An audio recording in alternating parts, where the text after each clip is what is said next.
Hello friend, my self Ajay Jared, hormone mister Chandigarh. आपका मेरे YouTube channel में स्वागत है। हमने जो सीरीज स्टार्ट की है बिगनर्स गेम प्लान के रूप में, इसमें हमने अभी तक एक्सरसाइज के बारे में आपको पूरा बताया है। बॉडी पार्ट्स को कैसे आपने एक्सरसाइज करनी है। एक्सरसाइज के बाद जो दूसरा सबसे इम्पोर्टेंट पार्ट होता है वो होता है आपका डाइट।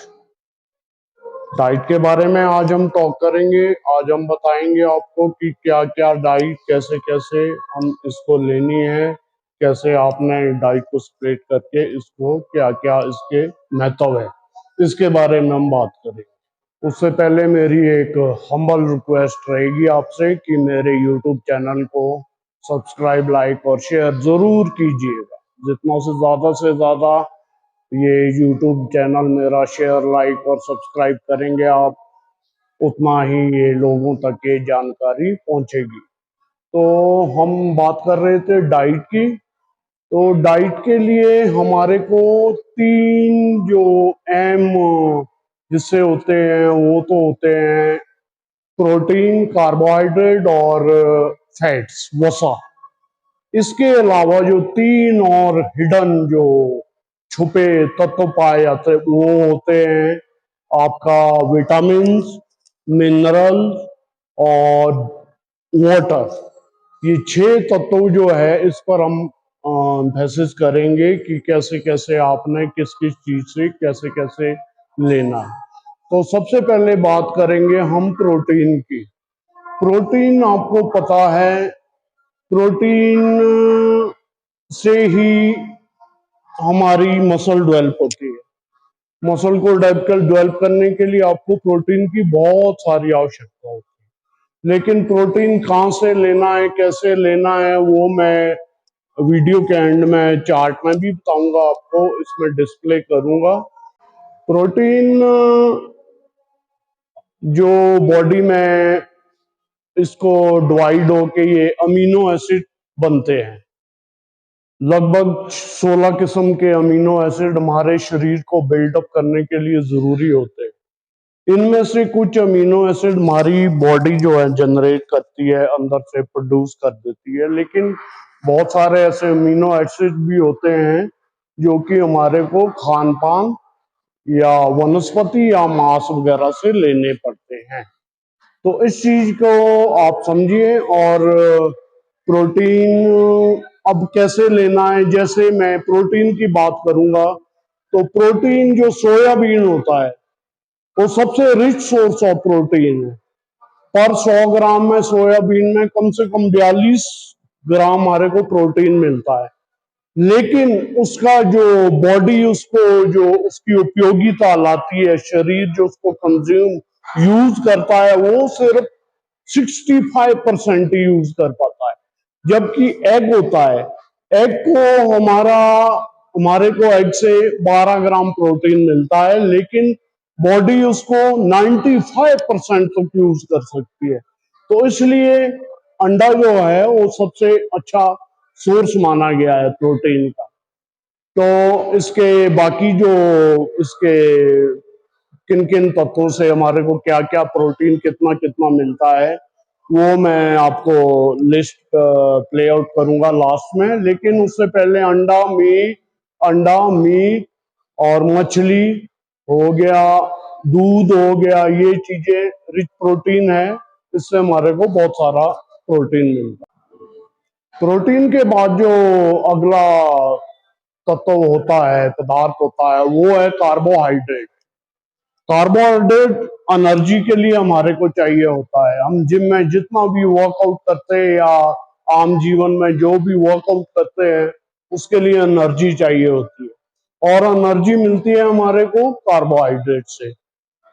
अब इस चीज को समझिए, कार्बोहाइड्रेट हमारे को कितना लेना चाहिए, यानी कि एक आदमी को कितनी कार्बोहाइड्रेट की, कितनी कैलोरीज की जरूरत होती है।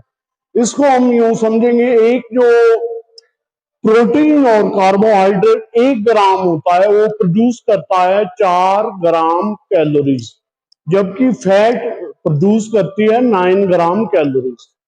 तो एक जो नॉर्मल वर्कआउट ना करने वाला इंसान होता है, जिसका वेट 60 और 70 के बीच है, उसको डेली की जो कंजम्पशन है कैलोरीज की, वो 2,500 से 3,000 कैलोरीज उसको डेली चाहिए होती है, उसकी रिक्वायरमेंट रहती है।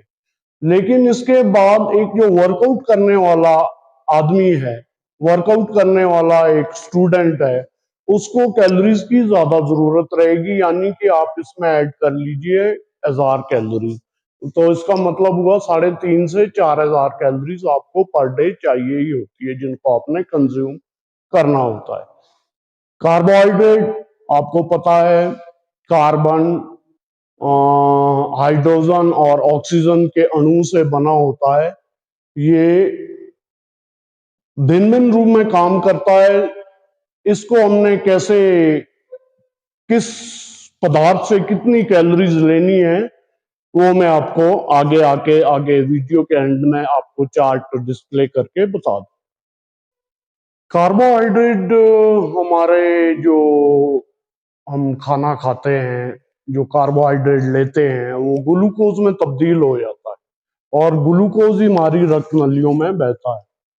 अब मसल में जो ग्लूकोज और पानी की कितनी मात्रा है, ये इस बात पर डिपेंड करता है आपकी जो मसल मास गेन करने की फ्रीक्वेंसी, या मतलब कितनी जल्दी आप मसल मास गेन करते हैं। ये इस बात पर निर्भर करता है कि आपकी मसल में कितना ग्लूकोज और पानी है, ये इसको जल्दी रिस्पॉन्ड करते हैं।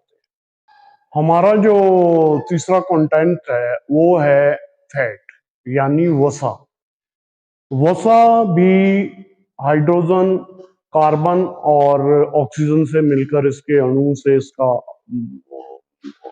वो सृजन होता है। तो वसा हम दो प्रकार से, वनस्पति और मांस के रूप में, दोनों रूप से हम वसा को ले सकते हैं।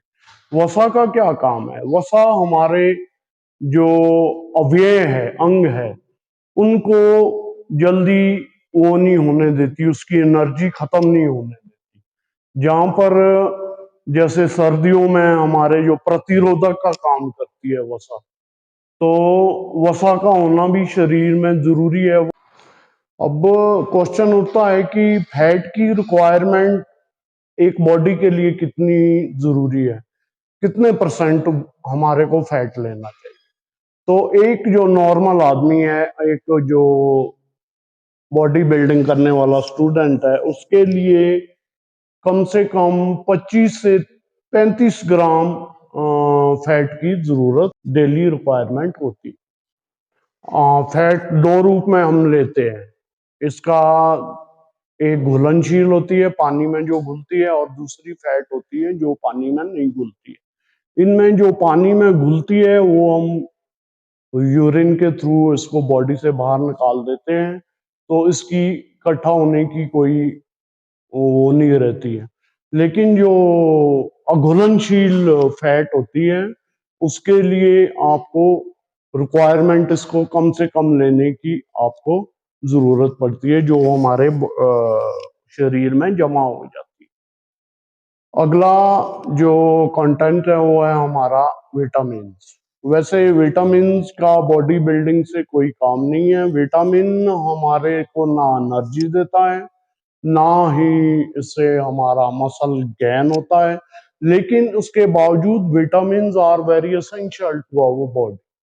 ये जो विटामिन है, ये दो रूपों में हमारे को वनस्पति घुलनशील और पानी में घुलनशील और अघुलनशील दोनों रूपों में मिलती है। जल में जो घुलनशील विटामिन होते हैं, जिनको हम बाहर निकल जाती है बॉडी से, वो फॉलिक एसिड हो गई, आपके विटामिन सी हो गई, विटामिन B6, B3, B12, इस किस्म की विटामिन हम घुलनशील जो पानी में होती है उसको लेते हैं। घुलनशील विटामिन, विटामिन डी, ई और के। और विटामिन डी हम सूरज से लेते हैं। और इसके अलावा जो विटामिन ई है वो अंडा, मक्खन, जर्दी वगैरह से लेते हैं।